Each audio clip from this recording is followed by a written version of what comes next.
Hi there. Let's talk about everyone's favorite topic, taxes. I want to share a little side note here and let you know that I'm learning a ton right beside you, and I'm continuing to create these videos as I gather new details and information. Hi there, I'm Chris Palmer with Park F Capital, and in this video, I'm going to walk you through the tax benefits of investing in a real estate syndication. So taxes, exciting, right? Well, let's just say after this video, you'll be a little more excited about them. When you invest in a real estate syndication, the first thing to know is that every year you will get what's called a Schedule K-1 for your taxes. This comes typically in the spring, end of March-ish. Basically, a K-1 statement reports your income and losses for the real estate syndication investment. Now, one of the biggest benefits to investing in real estate is that you can write off the expenses.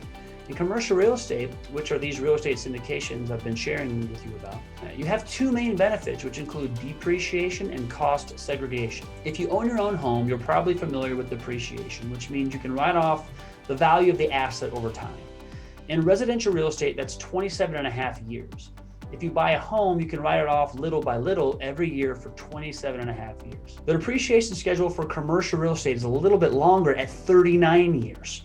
So getting those write-offs before 2017 was spread out, and you got very little write-offs each year for 39 years. Now, after 2017, of course, speak with your CPA about this, the cost segregation means is that when we buy these commercial buildings, we'll have a cost segregation specialist come out and actually look at the property. They will create a report and they'll say, well, that lighting fixture, instead of 39 years, you can write that off in 10 years. Those carpets, you can write those off on a schedule of 5 years, and so on and so forth. Suddenly, we have a schedule that allows us to write all of these different pieces off on a much shorter timeline that increases the amount in write-offs that we can take up front during those first 5 years. That's a portion of what the sponsors are handling in the background, and you will see those losses reflected in your K-1 each spring. I think one of the coolest parts about investing in syndications is the cash flow returns every month or quarter. But when you get your K-1 in the spring, it won't show you that you made money. It'll actually show you that you lost money because of those depreciation and cost segregation benefits. So while you are actually getting cash flow in your pocket and you have money coming in, on paper, it looks like you're actually losing money. Now, I know this can be confusing, but for tax purposes, it's a really good thing.